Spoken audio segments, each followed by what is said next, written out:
Praise the Lord, hallelujah, praise the Lord. യേശുവിൽ ഏറ്റവും പ്രിയമുള്ളവരെ, ബൈബിളിലെ ഉൽപ്പത്തി പുസ്തകം മുതൽ വെളിപാട് പുസ്തകം വരെയുള്ള 73 പുസ്തകങ്ങളിൽ നിറഞ്ഞു നിൽക്കുന്ന ദൈവത്തിൻ്റെ ശക്തമായ വചനത്തെക്കുറിച്ച് ഒരു നിമിഷം നമുക്ക് ധ്യാനിക്കാം.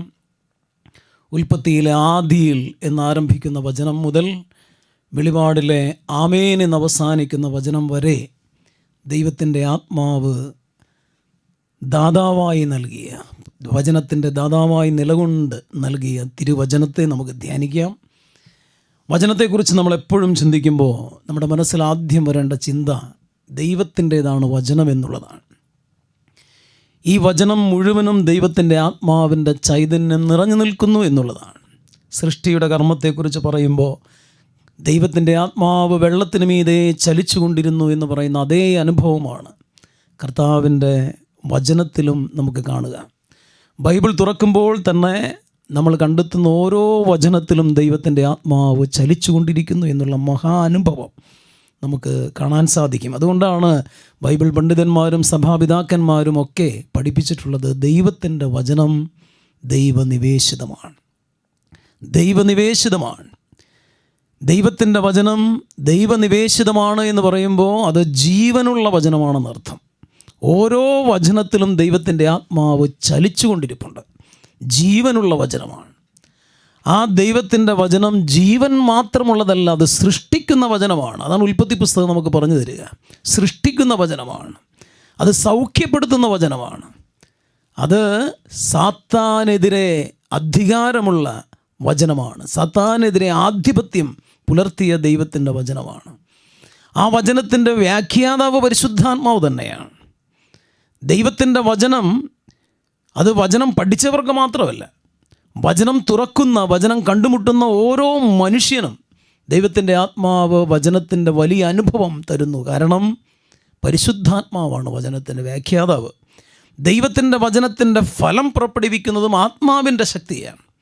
നമ്മളുടെയൊക്കെ ജീവിതത്തിൽ ഓരോ ദൈവവചനം കടന്നു വരുമ്പോഴും ആ വചനം നമ്മൾ അനുഭവിക്കുമ്പോഴൊക്കെ നമ്മുടെ ജീവിതത്തിൽ വലിയ സൗഖ്യമായി, സാന്ത്വനമായി ഈ ദൈവവചനം മാറുന്നത് ഈ വചനം പരിശുദ്ധാത്മാവ് ഫലം പുറപ്പെടുവിക്കുന്നത് കൊണ്ടാണ്.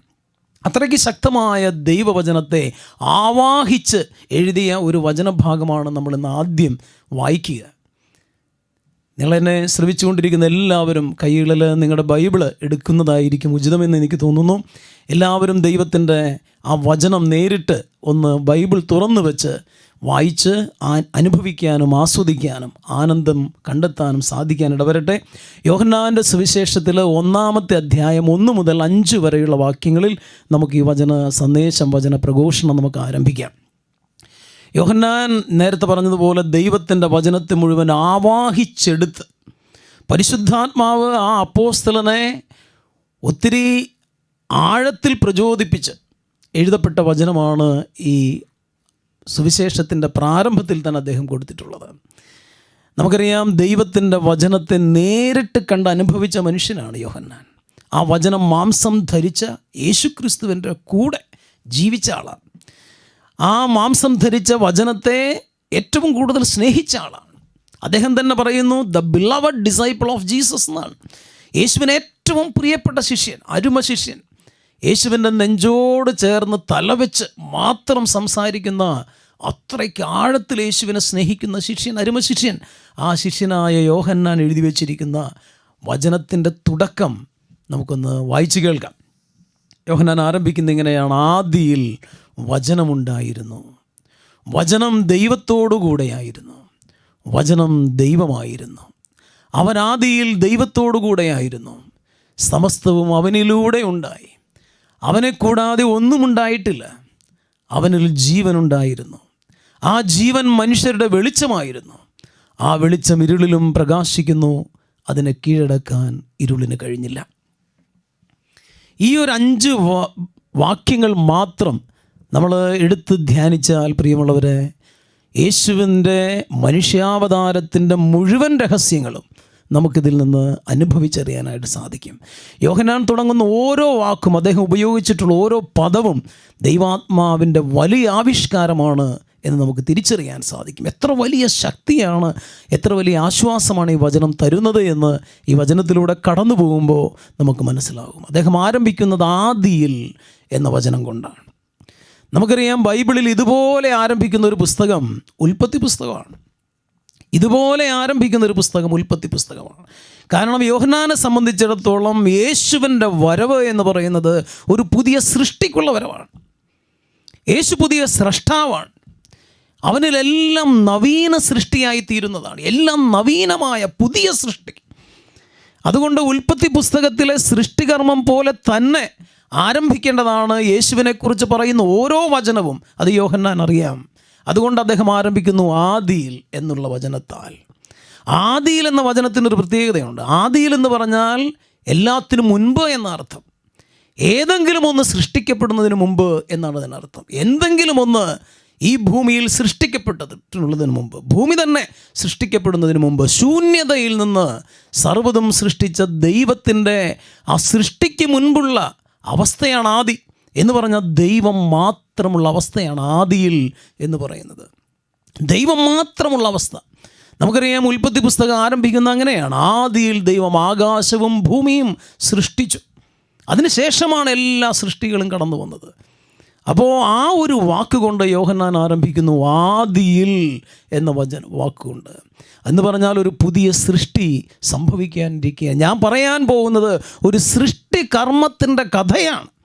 ഇതാണ് യോഹന്നാൻ ഉദ്ദേശിക്കുന്നത്. പ്രിയപ്പെട്ടവരെ, ഞാൻ നിങ്ങളോട് പറയാൻ പോകുന്നത് ഒരു സൃഷ്ടി കർമ്മത്തിൻ്റെ കഥയാണ്. ഒരു പുതിയ സൃഷ്ടി, ഒരു നവീന സൃഷ്ടിയുടെ കഥ. അത് യേശു ക്രിസ്തുവിലുള്ള സൃഷ്ടിയാണ്. അത് പഴയ സൃഷ്ടികളെല്ലാം കടന്നുപോയി പുതിയതൊരെണ്ണം കടന്നു വരുന്ന സൃഷ്ടിയാണ്. അത് അവൻ്റെ സഹനവും മരണവും ഉദ്ധാനവും വഴി നേടിയെടുത്ത സൃഷ്ടിയാണ്. അതൊരു പുതിയ സൃഷ്ടിയാണ്. ഇതിനെക്കുറിച്ച് യോഹന്നാൻ പറയുക. എന്നിട്ട് അദ്ദേഹം പറയുകയാണ്, വചനമാണല്ലോ സൃഷ്ടിക്കുക. യേശു ക്രിസ്തുവാകുന്ന വചനത്തെക്കുറിച്ചാണ് പറയുക. ആദിയിൽ വചനമുണ്ടായിരുന്നു. എന്നിട്ട് അദ്ദേഹം പറയുകയാണ്, വചനം ദൈവത്തോടു കൂടെയായിരുന്നു. അപ്പോൾ ആദിയിൽ എല്ലാം സൃഷ്ടിക്കപ്പെടുന്നതിന് മുമ്പ് ദൈവത്തിൻ്റെ വചനമുണ്ടായിരുന്നു. ഒപ്പം ആരുണ്ടായിരുന്നു? ദൈവവും ഉണ്ടായിരുന്നു. അതാണ് ദൈവത്തോട് കൂടെയായിരുന്നു എന്ന് പറയാം. ദൈവവും ഉണ്ടായിരുന്നു, ദൈവത്തിൻ്റെ വചനവും ഉണ്ടായിരുന്നു. നമ്മൾ കുറച്ചുകൂടി ആഴത്തിൽ ഈ വാക്യം പഠിച്ചാൽ, ദൈവത്തോടു കൂടെ, വചനം ദൈവത്തോടു കൂടെ എന്നതിന് യോഹന്നാൻ ശ്ലീഹ ഉപയോഗിക്കുന്ന ഒരു ഗ്രീക്ക് പ്രിപ്പൊസിഷനുണ്ട്, പ്രോസ് എന്ന് പറയും. അതിനർത്ഥം കൂടെ എന്നല്ല, അതിനർത്ഥം നേരെ എന്നാണ്. നേരെ എന്ന് പറഞ്ഞാൽ എന്താണ്? ദൈവത്തിൻ്റെ വചനവും ദൈവവും നേർക്ക് നേരെയാണെന്നർത്ഥം. ദൈവത്തിൻ്റെ വചനം ദൈവത്തെ നോക്കി നിൽക്കുന്നു എന്നർത്ഥം. ദൈവം ദൈവത്തിൻ്റെ വചനത്തെ നോക്കി നിൽക്കുന്നു എന്നർത്ഥം. അപ്പം ദൈവവും വചനവും മുഖാഭിമുഖം നിൽക്കുന്നു. അതാണ് വചനത്തിൽ നമ്മൾ കണ്ടെത്തുന്ന ദൈവത്തിൻ്റെ ചിത്രം. വചനത്തെ നോക്കുന്നവൻ ദൈവത്തെ കാണുന്നു, ദൈവത്തെ നോക്കുന്നവൻ വചനത്തെ കാണുന്നു. കാരണം എന്താ? ദൈവത്തിൻ്റെ വചനവും ദൈവവും മുഖാഭിമുഖം നിൽക്കുന്നു. എന്നിട്ട് നമുക്കൊരു ആശങ്കയൊന്നും ഉണ്ടാകാതിരിക്കാൻ യോഹന്നാൻ പറയാണ്, വചനം ദൈവമായിരുന്നു. എന്താണ് അതിനർത്ഥം? ദൈവത്തിൻ്റെ വചനവും ദൈവവും മുഖാഭിമുഖം നോക്കി നിന്നാൽ പോലും ദൈവവും ദൈവത്തിൻ്റെ വചനവും രണ്ടല്ല, അതൊന്നാണ്. ദൈവം തന്നെയാണ് ദൈവത്തിൻ്റെ വചനം, വചനം തന്നെയാണ് ദൈവം. അതാണ് അദ്ദേഹം പറയുക, ആദിയിൽ വചനമുണ്ടായിരുന്നു, വചനം ദൈവത്തോടു കൂടെയായിരുന്നു, വചനം ദൈവമായിരുന്നു. അപ്പം നമ്മൾ പരിശുദ്ധ സക്രാരിയിൽ ദിവ്യകാരുണ്യനാഥനെ നമ്മുടെ നഗ്നമായ കണ്ണുകൾ കൊണ്ട് അപ്പത്തിൻ്റെ രൂപത്തിൽ കാണുന്നത് പോലെ നമ്മൾ തുറക്കുന്ന ദൈവവചനത്തിൽ, ബൈബിളിൽ നമ്മൾ കണ്ടെത്തുന്ന തിരുവചനത്തിലൂടെ നഗ്നമായ കണ്ണുകൾ കൊണ്ട് നമ്മൾ കണ്ടെത്തുന്ന വചനം ദൈവം തന്നെയാണ്. അതാണ് യോഹന്നാൻ പറയുക, ദൈവം തന്നെയാണ്. അത് സൃഷ്ടികർമ്മം നടത്തിയ അതേ വചനം.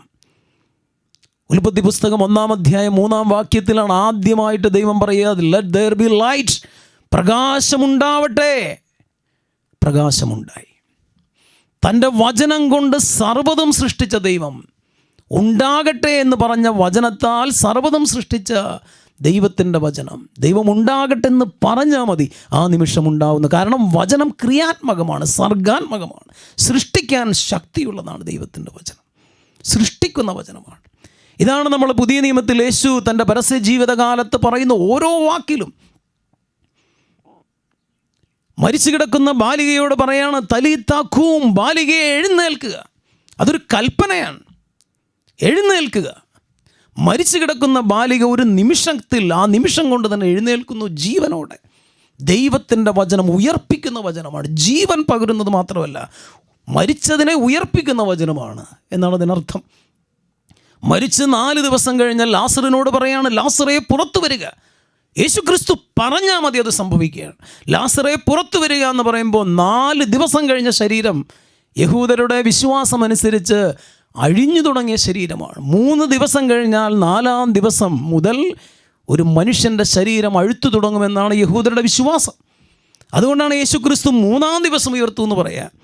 ശരീരം അഴുത്തു തുടങ്ങുന്നതിന് മുമ്പേ അവൻ ഉയർത്തെഴുന്നേറ്റു എന്ന് പറയുന്നത് അതുകൊണ്ടാണ്. 3-ാം ദിവസം ഉയർത്തെഴുന്നേറ്റ് യേശു 4-ാം ദിവസമാണ് ലാസറിനെ ഉയർപ്പിക്കുന്നത് എന്ന് ഓർക്കണം. ശരീരം അഴുത്തു തുടങ്ങിയപ്പോൾ എന്ന് പറഞ്ഞാൽ അഴുത്തുപോയ ശരീരത്തിൽ നിന്ന് പോലും ജീവനെ പുനർജീവിപ്പിക്കാൻ കഴിവുള്ളവനായിരുന്നു കർത്താവ്. അപ്പം മരിച്ചവരെ ഉയർപ്പിക്കുക മാത്രമല്ല, മരിച്ച് അഴിഞ്ഞു പോയവരെ,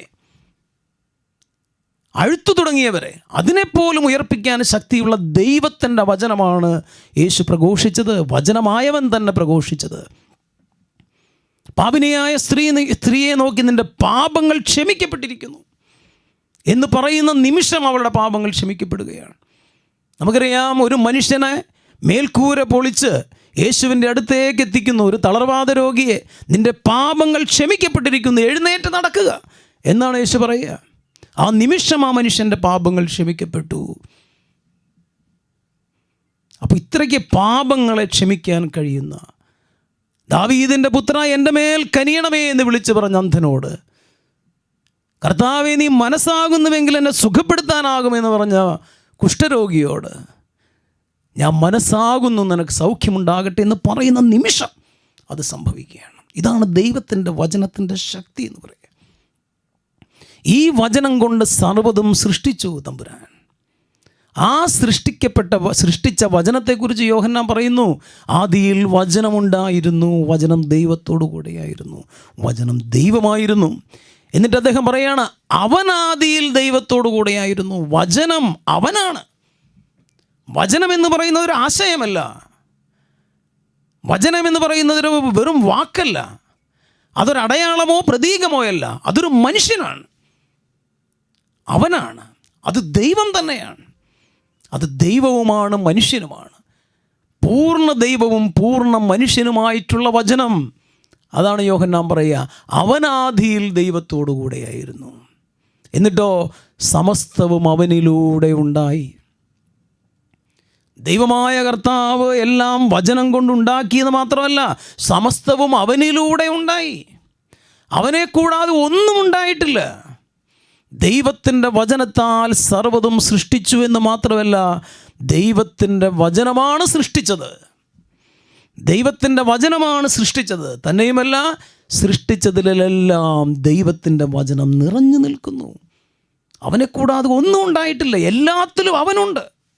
ഈ ഭൂമിയിൽ, ഈ ലോകത്തിൽ എന്തെല്ലാം സൃഷ്ടിക്കപ്പെട്ടിട്ടുണ്ടോ, അത് മനുഷ്യരായാലും കൊള്ളാം, ഏതൊരു ജീവജാലമായാലും കൊള്ളാം, ആ സൃഷ്ടിക്കപ്പെട്ടതിലെല്ലാത്തിലും ദൈവത്തിൻ്റെ വചനമുണ്ട്.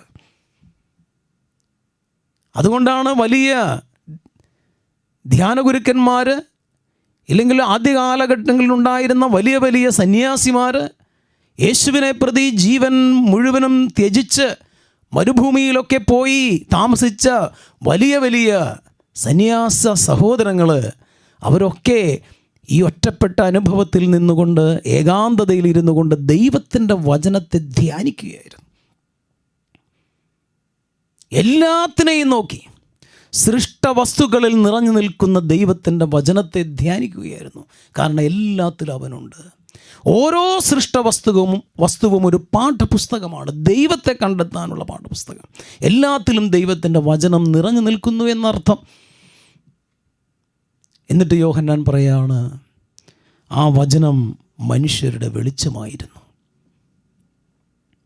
അതിൽ ജീവനുണ്ടായിരുന്നു, അവനിൽ ജീവനുണ്ടായിരുന്നു. അങ്ങനെയാണ് ആദ്യം തുടങ്ങുക.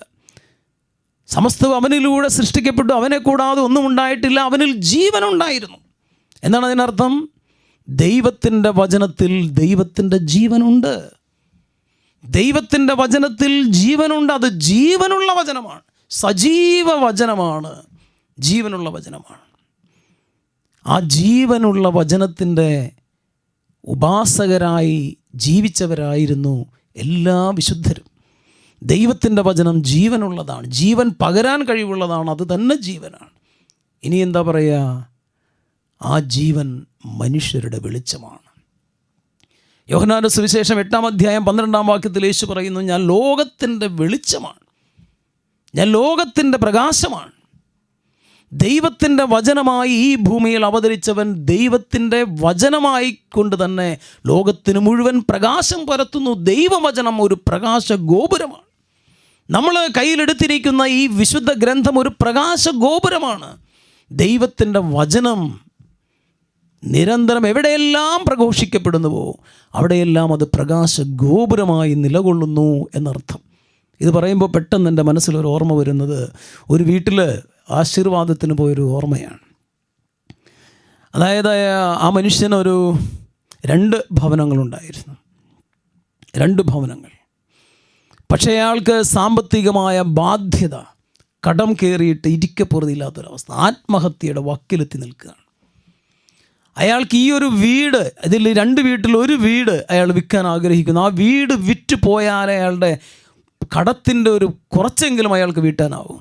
അത് വിൽക്കാൻ പറ്റിയില്ലെങ്കിൽ, അത് വീട്ടാനായില്ലെങ്കിൽ അയാൾക്ക് ആത്മഹത്യ ചെയ്യേണ്ടി വരും. അങ്ങനത്തെ ഒരു അസ്വസ്ഥതയിൽ ആ മനുഷ്യൻ നിൽക്കുകയാണ്. പ്രാർത്ഥിച്ചു, പലരെ കൊണ്ടും പ്രാർത്ഥിപ്പിച്ചു, പല രീതിയിലും അദ്ദേഹം അതിനു വേണ്ടിയിട്ട് ആഗ്രഹിച്ചു. ഒത്തിരിയേറെ ആളുകൾ വന്ന് ഈ വീട് നോക്കി, വിറ്റു പോണില്ല. എന്നാൽ നല്ല വീടാണ്, എല്ലാ സൗകര്യങ്ങളുണ്ട്, പക്ഷേ തടസ്സം. അങ്ങനെ ഇരിക്കുമ്പോഴാണ് എൻ്റെ ഒരു സുഹൃത്ത് ഈ കാര്യം എന്നോട് പറഞ്ഞ്, ഞാനും എൻ്റെ സുഹൃത്തു കൂടെ അവിടെ പോയി ആ വീട്ടിൽ ചെന്ന് വീട് ആശീർവദിക്കാമെന്ന് വിചാരിച്ച് അവിടെ ചെന്ന് വെറുതെ ഒന്ന് പ്രാർത്ഥിച്ചപ്പോൾ എൻ്റെ മനസ്സിലൊരു വചനഭാഗം കടന്നു വന്നിട്ട് ഞാൻ ആ മനുഷ്യനോട് പറഞ്ഞു, ഈ വചനം ഈ വീടിൻ്റെ എല്ലാ മുറികളിലും ഉറക്കെ വായിക്കുക, ഒരു 7 ദിവസം വായിക്കുക. അവിടെ ചെന്ന് നിൽക്കുമ്പോൾ തന്നെ പ്രിയപ്പെട്ടവരെ, നമുക്ക് വല്ലാത്തൊരനുഭവമാണ്. അതായത് ഒരു നെഗറ്റീവ് എനർജിയാണ്. എന്തൊക്കെയോ പ്രശ്നങ്ങൾ ഒരു ഇരുട്ട് നിറഞ്ഞ വീട്, നല്ല ഭംഗിയുള്ള വീടാണ്, വെളിച്ചമൊക്കെ അവിടെ ഉണ്ട്, പക്ഷേ ഇരുട്ടാണ്, ഒരു ഇരുട്ട് നിറഞ്ഞ ഫീല്. ഞാൻ ആ മനുഷ്യനോട് പറഞ്ഞു, ഈ വചനഭാഗം എല്ലാ മുറിയിലും ഉറക്കെ വായിക്കുക. 7 ദിവസം വായിക്കുമ്പോൾ 8-ാം ദിവസം റിസൾട്ട് ഉണ്ടാവും. അതുപോലെ തന്നെ സംഭവിക്കുന്നു പ്രിയപ്പെട്ടവർ. ഈ വചനം അദ്ദേഹം എല്ലാ മുറികളിലും ഉറക്കെ വായിക്കുകയാണ്. എനിക്കൊരു കാര്യം ഉറപ്പായിരുന്നു, ദൈവത്തിൻ്റെ വചനത്തിൻ്റെ ശക്തി എന്ന് പറയുന്നത് അത് സൃഷ്ടിക്കുന്നതാണ്, ജീവൻ പകരുന്നതാണ്, മരിച്ചതിനെ ഉയർപ്പിക്കുന്നതാണ്, അത് സൗഖ്യപ്പെടുത്തുന്നതാണ്, പിശാചിൻ്റെ മേൽ അധികാരമുള്ളതാണ്. ഈ വചനം റിസൾട്ട് ഉണ്ടാക്കും. എനിക്കുറപ്പായിരുന്നു. ഈ മനുഷ്യനത് ഉറക്കെ വായിച്ചു. ഞാൻ ഇയാളോടൊരു കാര്യം പറഞ്ഞു, ഉറക്കെ വായിക്കുമ്പോൾ ഒരു പ്രത്യേകതയുണ്ട്. താങ്കൾ പ്രഘോഷിക്കുന്ന ഈ വചനം, വായിക്കുന്ന ഈ വചനം ഇവിടുത്തെ ഈ ചുമരുകളിൽ ചെന്ന് ഇടിക്കും. താങ്കളുടെ ഈ വീടിൻ്റെ ചുമരുകളിൽ ചെന്ന് ഈ വചനം ഇടിച്ച് തിരിച്ചു വരും. ആ തിരിച്ചു വരവുണ്ടല്ലോ, അത് റിസൾട്ടുമായിട്ട് വരുള്ളൂ. കാരണം എന്താ? ഉണ്ടാകട്ടെ എന്ന് പറഞ്ഞ നിമിഷമുണ്ടായതാണ് ദൈവത്തിൻ്റെ വചനം, സൃഷ്ടിക്കുന്നതാണ്. അതുകൊണ്ട് ദൈവത്തിൻ്റെ വചനം വെറുതെ പാഴാവില്ല, ഫലമില്ലാതെ പോകില്ല. അത് അനുഭവിച്ചറിഞ്ഞവർക്ക് അറിയാൻ പറ്റും. ദൈവത്തിൻ്റെ വചനം പാഴാവില്ല. അതുകൊണ്ട് ഈ വചനം സൃഷ്ടിക്കാതെ വരില്ല. എല്ലാ അന്ധകാര ശക്തികളെയും അതിജീവിക്കുന്ന ശക്തമായ വചനമാണിത്. ധൈര്യമായിട്ട് ഉറക്കെ പ്രഘോഷിക്കാൻ പറഞ്ഞു. അയാൾ അങ്ങനെ ചെയ്തു. 7 ദിവസം ചെയ്തു. വിശ്വസിച്ചതുപോലെ തന്നെ 8-ാം ദിവസം അത് വിറ്റുപോയി. ഞാനീ പറഞ്ഞത്, ദൈവത്തിൻ്റെ വചനം നമ്മുടെ വീടുകളിലൊക്കെ മുഴങ്ങണം, നമ്മുടെ മുറികളിലൊക്കെ അത് മുഴങ്ങണം. നമ്മുടെ ഹൃദയത്തിലും ആത്മാവിലും എന്നപോലെ കുടുംബത്തിൽ ദൈവത്തിൻ്റെ വചനം മുഴങ്ങണം. എല്ലാവരും ഒരുമിച്ചിരുന്ന് ദൈവത്തിൻ്റെ വചനം ഉറക്കെ വായിക്കണം. ആ വചനത്തിൻ്റെ ധ്വനികൾ നമ്മുടെ വീടുകളിലെ ചുമരുകളിൽ ചെന്ന് പതിക്കുമ്പോൾ എല്ലാ അന്ധകാര ശക്തികളും അകന്നു പോകും. സൃഷ്ടികർമ്മം നടക്കും, ആനന്ദമുണ്ടാവും, സമാധാനം ഉണ്ടാവും, സൗഖ്യം ഉണ്ടാവും. അതാണ് ദൈവത്തിൻ്റെ വചനത്തിൻ്റെ പ്രത്യേകത. അപ്പോൾ അതുകൊണ്ട് ആ വചനം വെളിച്ചമാണ്, ആ വചനം വെളിച്ചമാണ്. എന്നിട്ട് പറയാണ് യോഹന്നാൻ, അത് ഇരുളിലും പ്രകാശിക്കുന്നു, അത് ഇരുളിലും പ്രകാശിക്കും. ദൈവത്തിൻ്റെ വചനം ജീവനാണ്, ദൈവത്തിൻ്റെ വചനം വെളിച്ചമാണ്. അതിരുളിലും പ്രകാശിക്കുന്നു. ഏതിരുട്ട് നിറഞ്ഞ ജീവിതാവസ്ഥയിലായാലും. എൻ്റെ മനസ്സിൽ മറ്റൊരു സംഭവം ഓടിയെത്തുകയാണ്. ഒരു മനുഷ്യനെ ഞാൻ പണ്ട് കുമ്പസാരിപ്പിച്ചു. ഞാൻ ആ കഥ മുഴുവനും പറയുന്നില്ല, ഞാനത് ശാലോം ടി വിയിൽ ഒരു പ്രാവശ്യം പങ്കുവെച്ചതാണ്. ഒരു മനുഷ്യന് 48 വർഷമായിട്ട് ദൈവത്തോട് മല്ലടിച്ച് നിൽക്കുകയാണ്, കുമ്പസാരിക്കാതെ മല്ലടിച്ച് നിൽക്കുന്ന ഒരു മനുഷ്യൻ 48 വർഷം. ഒടുവിൽ അയാളെ കുമ്പസാരിപ്പിക്കാനായി ഞാൻ അടുത്ത് ചെല്ലുമ്പോൾ, അയാളുടെ ഭാര്യ നിർബന്ധിച്ചിട്ട് അടുത്ത് ചെല്ലുമ്പോൾ, ഇയാൾ കുമ്പസാരിക്കാതെ മറുതലിച്ച് നിൽക്കുകയാണ്. ഇയാളുടെ കഴുത്തിലൊരു വലിയൊരു മുഴയുണ്ടായിരുന്നു. മറുതലിച്ച് നിൽക്കുകയാണ് ഈ മനുഷ്യൻ. ഈ മുഴയ്ക്ക് 48 വർഷം പഴക്കമുണ്ട്. ഇയാളുടെ കഴുത്തിലുള്ള ഈ മുഴ 48 വർഷം പഴക്കം. എന്താണെന്നറിയോ? 48 വർഷമായിട്ട് കുമ്പസാരിച്ചിട്ടില്ല.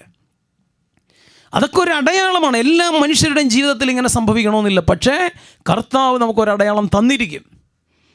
ദൈവത്തോട് മറുതലിക്കുന്ന മനുഷ്യർക്ക് തമ്പുരാൻ അടയാളങ്ങൾ കൊടുത്തുകൊണ്ടിരിപ്പുണ്ട്. തിരിച്ചറിയണം. ഈ മനുഷ്യൻ ആ അടയാളം കണ്ടിട്ടും അയാൾ വാശി പിടിച്ച് തന്നെ നിന്നു, തിരിച്ചറിയാനാവാതെ. ഒടുവിൽ മരണത്തിൻ്റെ അവസ്ഥയിൽ അയാൾ നിൽക്കുമ്പോഴാണ് അയാളോട് കുമ്പസാരിക്കാൻ നിർബന്ധിക്കുന്നത്. അയാൾ കുമ്പസാരിച്ചില്ല, പക്ഷേ ഞാൻ നിർബന്ധിച്ച് കുമ്പസാരിപ്പിച്ചു. ഒടുവിൽ അയാൾ കുമ്പസാരിച്ചപ്പോൾ അയാൾ വാവിട്ട് കരയാൻ തുടങ്ങി. ദൈവസ്നേഹത്തിൻ്റെ ആഴം 48. ഞാൻ അയാൾ മനുഷ്യനോട് പറഞ്ഞു, ഈ മരിക്കാൻ പോകുന്ന ഈ നിമിഷം എന്തുകൊണ്ട് എന്നെപ്പോലെയുള്ള ഒരു പുരോഹിതൻ തന്നെപ്പോലെയുള്ളൊരു മനുഷ്യനെ കുമ്പസാരിക്കാൻ ഇവിടെ വന്നു? ഇത് ഞാൻ ഇഷ്ടപ്പെട്ട് വന്നതല്ല, താങ്കൾ ഇഷ്ടപ്പെട്ട് വിളിച്ചതുമല്ല. പക്ഷെ മറ്റൊരാളിന് മധ്യയുണ്ട്. താങ്കളെ സ്നേഹിക്കുന്ന ഒരാൾ ഈ നടുക്ക് നിൽപ്പുണ്ട്. താൻ കുമ്പസാരിക്കാതെ നശിച്ചു പോകുന്ന അവസ്ഥ സഹിക്കാനാവാത്ത കരുണാമയനായ ഒരു ദൈവം, ഒരു പിതാവുണ്ട്. ആ പിതാവ് പുരോഹിതനായ എൻ്റെയും കുമ്പസാരിക്കാതെ മറുതലിച്ച് നിൽക്കുന്ന, ദൈവത്തോട് മറുതലിച്ച് നിൽക്കുന്ന താങ്കളുടെയും നടുവിൽ നിൽക്കുന്നുണ്ട്. ആ കർത്താവ് പറയുന്നു, കരുണ കാണിക്കാൻ തയ്യാറാണ്. പ്രിയപ്പെട്ടവരെ, ആ മനുഷ്യൻ അയാൾ കുമ്പസാരിച്ചു, കരഞ്ഞു കുമ്പസാരിച്ചു. എന്ത് സംഭവിച്ചെന്നറിയോ? ആ കുമ്പസാരം കഴിഞ്ഞപ്പോൾ അയാളുടെ കഴുത്തിലെ മുഴ പൂർണ്ണമായിട്ട് അപ്രത്യക്ഷമായി. Praise the Lord. ഇതാണ് ദൈവത്തിൻ്റെ വചനത്തിൻ്റെ ശക്തി എന്ന് പറയുക. ജീവൻ പകരുന്നത് മാത്രമല്ല, ഇരുളിലും പ്രകാശിക്കുന്ന വചനമാണ്, കരുണ നിറഞ്ഞ വചനം. എന്നിട്ട് യോഹന്നാൻ പറയാണ്, അതിനെ കീഴടക്കാൻ ഇരുളിന് കഴിഞ്ഞില്ല. അതിനെ കീഴടക്കാൻ ഇരുളിന് കഴിഞ്ഞില്ല. ഏതിനെ കീഴടക്കാൻ? ഈ വചനത്തെ കീഴടക്കാൻ. നമ്മൾ ഓർക്കണം, യോഹന്നാൻ തൻ്റെ സുവിശേഷം എഴുതുന്നത് 95-100 AD കാലഘട്ടത്തിലാണ്. എന്ന് പറഞ്ഞാൽ കർത്താവായ യേശുക്രിസ്തു മനുഷ്യാവതാരം ചെയ്ത് പരസ്യജീവിതം നയിച്ച് സഹിച്ച് മരിച്ച് ഉദ്ധാനം ചെയ്ത് സ്വർഗാരോഹണവും നടത്തി കടന്നുപോയി. ഇതിനെല്ലാത്തിനും സാക്ഷ്യം വഹിച്ചവനാണ് യോഹന്നാൻ. യേശുവിൻ്റെ പരസ്യജീവിതകാലം മുഴുവനും കൂടെ നടന്നവൻ, സഹനത്തിലും മരണത്തിലും ഉദ്ധാനത്തിലും സാക്ഷ്യം വഹിച്ചവൻ. ഒടുവിൽ സ്വർഗാരോഹണ നിമിഷവും കർത്താവിൻ്റെ കൂടെ നിന്ന ആളാണ് യോഹന്നാൻ.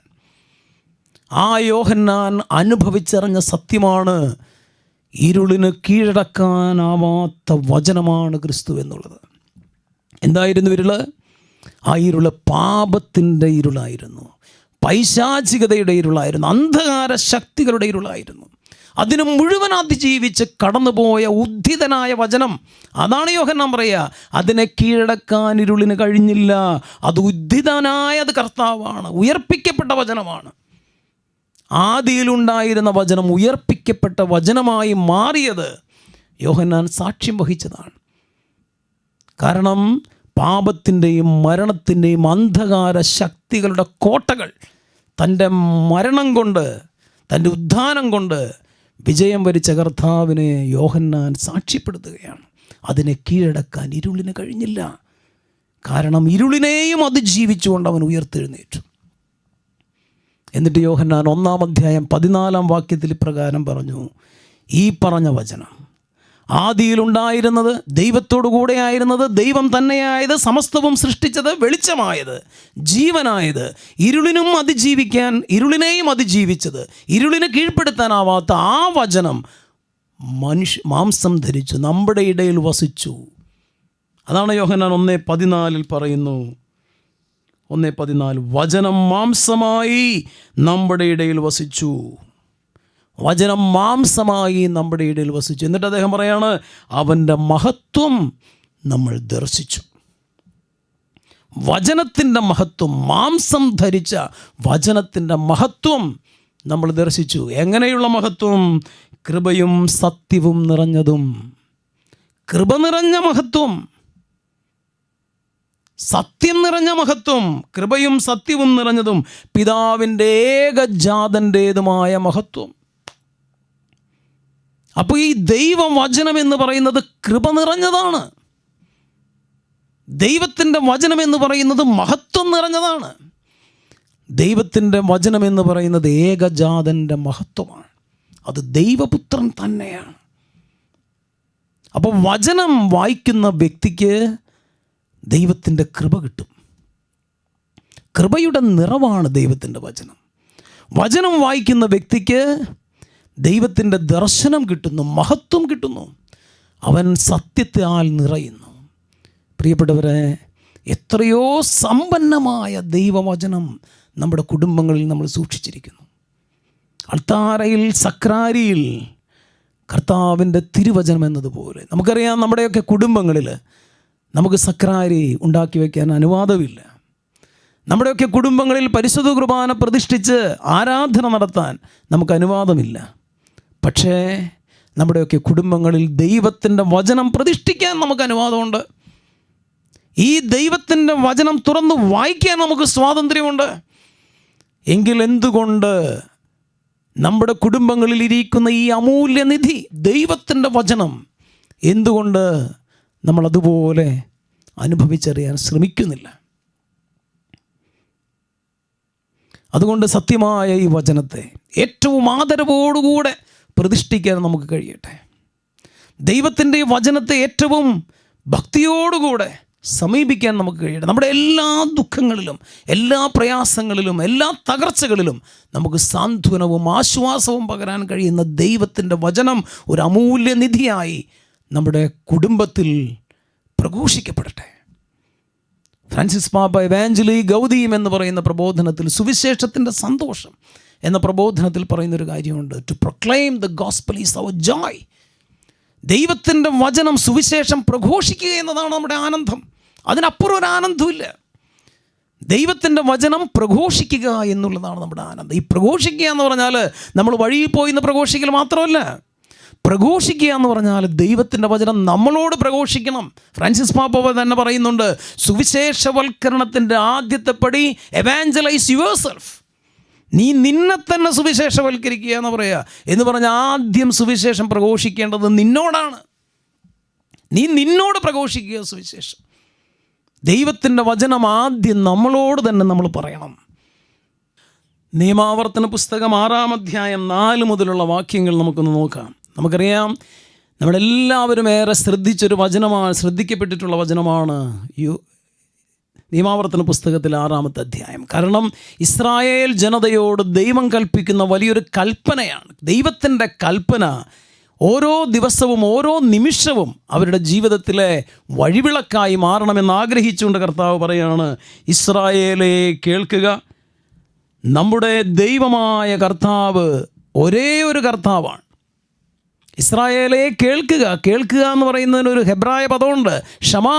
ഷമാവോ ഇസ്രായേൽ. ക്ഷമ എന്ന് പറഞ്ഞാൽ കേൾക്കുക എന്ന് മാത്രമല്ല, അനുസരിക്കുക എന്നുകൂടി അർത്ഥമുണ്ട്. അതിത് വെറുതെ കേൾക്കാനുള്ളതല്ല, ഇതൊരു കൽപ്പനയാണ്, ഇത് അനുസരിക്കാനുള്ളതാണ്. ഇസ്രായേലെ അനുസരിക്കുക, ഇസ്രായേലെ കേൾക്കുക. എന്താണ്? കർത്താവ് ഒരേ ഒരു കർത്താവാണ്. നിങ്ങളുടെ ദൈവമായ കർത്താവിനെ പൂർണ്ണ ഹൃദയത്തോടും പൂർണ്ണ ആത്മാവോടും പൂർണ്ണ ശക്തിയോടും കൂടെ സ്നേഹിക്കണം. ഇത് പറഞ്ഞിട്ട് കർത്താവ് പറയാണ്, ഞാനിന്ന് കൽപ്പിക്കുന്ന ഈ വചനങ്ങൾ നിങ്ങളുടെ ഹൃദയത്തിൽ ഉണ്ടായിരിക്കണം. ഞാനിന്ന് കൽപ്പിക്കുന്ന ഈ വചനങ്ങൾ നിങ്ങളുടെ ഹൃദയത്തിൽ ഉണ്ടായിരിക്കണം. ദൈവത്തിൻ്റെ കൽപ്പന കേൾക്കുന്നതിനും ദൈവത്തെ അനുസരിക്കുന്നതിൻ്റെയും ആദ്യത്തെ പടി എന്ന് പറയുന്നത് ഇതാണ്. ദൈവത്തിൻ്റെ വചനത്തെ ഹൃദയത്തിൽ സംവഹിക്കുക എന്നുള്ളതാണ്. പരിശുദ്ധ മാതാവ് മറിയം നമുക്ക് ഏറ്റവും വലിയ മാതൃകയാവുന്ന അവിടെയാണ്. പരിശുദ്ധ അമ്മ ദൈവത്തിൻ്റെ വചനത്തെ സംഗ്രഹിച്ച് ജീവിച്ചവളാണ്. ഈ അമ്മയുടെ ജീവിതത്തിൻ്റെ പ്രധാന പ്രതിസന്ധി നിമിഷങ്ങളിൽ ഇല്ലെങ്കിൽ ഈ അമ്മയ്ക്ക് ദൈവത്തിൻ്റെ രഹസ്യങ്ങളെ മനസ്സിലാക്കാൻ പറ്റാത്ത നിമിഷങ്ങളിലൊക്കെ ഈ അമ്മ ചെയ്തത് എന്താണ്? ദൈവത്തിൻ്റെ വചനത്തെ സംഗ്രഹിച്ചു, ഹൃദയത്തിൽ സംഗ്രഹിച്ചു. എത്രയോ വട്ടം വിശുദ്ധ ഗ്രന്ഥത്തിൽ എഴുതി വച്ചിരിക്കുന്നു, മറിയം ആ വാക്കുകൾ തൻ്റെ ഹൃദയത്തിൽ സംഗ്രഹിച്ചുവെന്ന്. ശിമയോൻ പറഞ്ഞു, നിൻ്റെ ഹൃദയത്തിലൂടെ ഒരു വാൾ കടക്കും. മറിയം അത് ഹൃദയത്തിൽ സംഗ്രഹിച്ചു. ഞാൻ എൻ്റെ പിതാവിൻ്റെ കാര്യങ്ങളിൽ വ്യാപൃതനായിരിക്കണ്ടേ, നിങ്ങൾ എന്തിനെന്നെ അന്വേഷിക്കുന്നു എന്ന് ബാലനായ യേശു ജെറൂസലേം ദേവാലയത്തിൽ വെച്ച് യേശുവിനോട് മറിയത്തോട് ചോദിക്കുമ്പോൾ മറിയം എന്ത് ചെയ്തു? ഹൃദയത്തിൽ സംഗ്രഹിച്ചു. ദൈവപുത്രൻ ബെത്ലഹേമിൽ ജനിച്ചപ്പോൾ ആട്ടിടയന്മാരും പൂജരാജാക്കന്മാരും ഒക്കെ വന്ന് കണ്ട് പറഞ്ഞതുമൊക്കെ കേട്ട് എല്ലാം ഹൃദയത്തിൽ സംഗ്രഹിച്ചു പരിശുദ്ധ മറിയം. അവളുടെ മനസ്സ് നിറയെ, ഹൃദയം മുഴുവൻ ദൈവത്തിൻ്റെ വചനത്തെ സംഗ്രഹിച്ചവളാണ്. അഗസ്തീനോസ് പുണ്യവാളൻ പറഞ്ഞല്ലോ, അവൾ ഉദരത്തിൽ ദൈവത്തിൻ്റെ വചനത്തെ സ്വീകരിക്കുന്നതിന് മുൻപേ അവളുടെ ഹൃദയത്തിൽ ദൈവത്തിൻ്റെ വചനത്തെ സ്വീകരിച്ചിരുന്നുവെന്ന്. ഇതാണ് കർത്താവ് പറയുന്നത്. ദൈവമായ കർത്താവിനെ പൂർണ്ണ ആത്മാവോടും പൂർണ്ണ മനസ്സോടും പൂർണ്ണ ശക്തിയോടും കൂടെ സ്നേഹിക്കുക എന്ന് പറഞ്ഞിട്ട് പറയാണ്, എപ്പോഴും ഹൃദയത്തിൽ ഈ വചനത്തെ സംഗ്രഹിക്കുക, സംവഹിക്കുക. എപ്പോഴും ഉണ്ടായിരിക്കണം ദൈവത്തിൻ്റെ വചനം. നമുക്കറിയാം, ഈ ലോകത്തോട് പരിശുദ്ധ മറിയം ഒന്നും സംസാരിച്ചില്ല. സംസാരിച്ചത് മുഴുവൻ ദൈവത്തോടാണ്. മറിയം ഈ ലോകത്തോട് സംസാരിച്ചത് ഒറ്റ കാര്യമുള്ളൂ. എന്താണ് ആ കാര്യം? കാനായിലെ കല്യാണ വിരുന്നിൽ പറഞ്ഞ ഒരേ ഒരു വചനം ഈ ലോകത്തോട് മറിയത്തിന് പറയാൻ അതേ ഉള്ളൂ. അവൻ പറയുന്നത് ചെയ്യുക, അവൻ പറയുന്നത് ചെയ്യുക, പറയുന്നത് ചെയ്യുക. വചനം, കർത്താവിൻ്റെ വചനം നീ ചെയ്യുക. ആ വചനം നിൻ്റെ ഹൃദയത്തിലുണ്ടാവട്ടെ. ഇത് മാത്രമേ മറിയത്തിന് ഈ ലോകത്തോട് പറയാനുള്ളൂ. ബാക്കി മുഴുവനും മറിയം പറഞ്ഞത് ദൈവത്തോടാണ്. ബൈബിൾ എടുത്ത് വായിച്ചു നോക്കുക, സുവിശേഷങ്ങളെടുത്ത് വായിച്ചു നോക്കുക. മറിയത്തെക്കുറിച്ച് എവിടെയെല്ലാം പറയുന്നു അവിടെയെല്ലാം മറിയം ദൈവത്തോട് പറയുന്ന കാര്യങ്ങളേ ഉള്ളൂ. ലോകത്തോട് പറയാൻ മറിയത്തിന് ഒരേ ഒരു കാര്യമുള്ളൂ, അത് ദൈവത്തിൻ്റെ വചനത്തെക്കുറിച്ചാണ്. അവൻ പറയുന്നത് ചെയ്യുക എന്നുള്ളതാണ്. പ്രിയപ്പെട്ടവരെ, ദൈവത്തിൻ്റെ വചനത്തെ നമ്മൾ ഹൃദയത്തിൽ സൂക്ഷിച്ച്, നമ്മുടെ ആത്മാവിലും ശരീരത്തിലും സൂക്ഷിച്ച് ദൈവത്തിൻ്റെ വചനത്തിൻ്റെ വെളിച്ചത്തിൽ നമുക്ക് നടക്കാനാണ്. ഇരുതല വാളിനേക്കാൾ മൂർച്ചയുള്ള വചനമെന്ന് പറയാം. ഇരുതല വാളിനൊരു പ്രത്യേകതയുണ്ട്. അത് റോമൻ പടയാളി കയ്യിലേന്തുന്ന വാളാണെന്ന് ഓർക്കണം. ഇരുതല വാൾ റോമൻ പടയാളിയുടെ വാളാണ്. പൗലോസ് അപ്പോസ്തലൻ ഇത് പറയുന്നത് ആ വാൾ കണ്ടുകൊണ്ടുകൂടിയാണ്. എന്താണ് ആ വാളിൻ്റെ പ്രത്യേകത? ഇരുവശവും മൂർച്ചയാണ്. എന്താണ് ഇരുവശവും മൂർച്ചയുള്ള വാളിൻ്റെ പ്രശ്നമെന്നറിയോ? അത് വീശുമ്പോൾ ലക്ഷ്യം തെറ്റാൻ പാടില്ല. റോമൻ പടയാളി ശത്രുവിന് നേരെ വാൾ വീശിയാൽ ശത്രു മരിച്ചു വീഴണം. ഇല്ലെങ്കിൽ എന്ത് സംഭവിക്കും? ആ വാളിൻ്റെ ആ വേഗത കൊണ്ട് വെട്ടിയവൻ്റെ കഴുത്തു മുറിയും. അതാണ് ഇരുതല വാള്. വെട്ടിയവൻ്റെ കഴുത്തു മുറിയും. വചനം ഇരുതല വാളാണെന്ന് പറയുമ്പോൾ അർത്ഥം എന്താണെന്നറിയോ? ഈ ദൈവത്തിൻ്റെ വചനം മുറിപ്പെടുത്തണം. ആരെ? പറയുന്നവനെ മുറിപ്പെടുത്തണം, കേൾക്കുന്നവനെ മുറിപ്പെടുത്തണം. എവിടെയെല്ലാം ഈ വചനം ചലിക്കുന്നുവോ അവിടെയെല്ലാം മുറിവുണ്ടാവണം. ഗോതമ്പ് മണി നിലത്ത് വീണ് അഴിഞ്ഞാലേ ഫലം പുറപ്പെടുവിക്കൂ എന്ന് പറയുന്നത് പോലെ ദൈവത്തിൻ്റെ വചനം നമ്മളെ മുറിപ്പെടുത്തണം. സൃഷ്ടികർമ്മം നടക്കുന്നത് അപ്പോഴാണ്. വചനം സൃഷ്ടിക്കുന്നത്, സർഗാത്മകമായ വചനം സൃഷ്ടിക്കുന്നത് ആ നിമിഷമാണ്. അത് സ്വീകരിച്ച് മുറിപ്പെടാൻ തയ്യാറാകുമ്പോഴാണ്. ആ വചനം കൊണ്ട് നമ്മുടെ മനസ്സലിയുമ്പോഴാണ്. കഠിനമായ ഹൃദയം മഞ്ഞുപോലെ വെണ്മയുള്ളതാക്കാൻ പ്രാപ്തിയുള്ള ദൈവത്തിൻ്റെ വചനം കേൾക്കുമ്പോൾ അത് മറിയത്തെപ്പോലെ ഹൃദയത്തിൽ സംഗ്രഹിക്കുമ്പോഴാണ്. ആ ഹൃദയത്തിൽ ആ വചനം സൂക്ഷിക്കുമ്പോഴാണ്. സക്രാരിയിൽ എന്നതുപോലെ ആ വചനം നമ്മുടെ ഭവനത്തിൽ സൂക്ഷിക്കുമ്പോൾ, ഹൃദയത്തിൽ സൂക്ഷിക്കുമ്പോൾ സൃഷ്ടികർമ്മം നടക്കും. ഈ വചനമാണ് പ്രിയപ്പെട്ടവരെ നിരന്തരം നമ്മളോട് സംവദിക്കുന്നത്.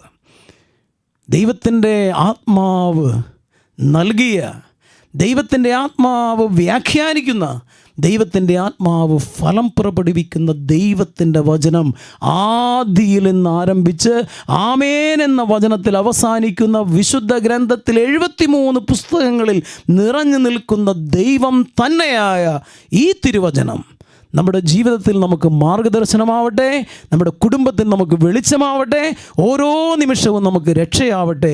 അവൻ പറയുന്നത് പോലെ ചെയ്യാൻ നമുക്ക് നിരന്തരം പരിശ്രമിക്കാം. ദൈവം നമ്മളെ അനുഗ്രഹിക്കട്ടെ. കർത്താവിൻ്റെ വലിയ കൃപ നമ്മുടെ ഹൃദയത്തിലും മനസ്സിലുമൊക്കെ നിറഞ്ഞു നിൽക്കട്ടെ. വചനം കൃപയാണ്. ആ കൃപ നമ്മുടെ കുടുംബത്തിലും നിറഞ്ഞു നിൽക്കട്ടെ.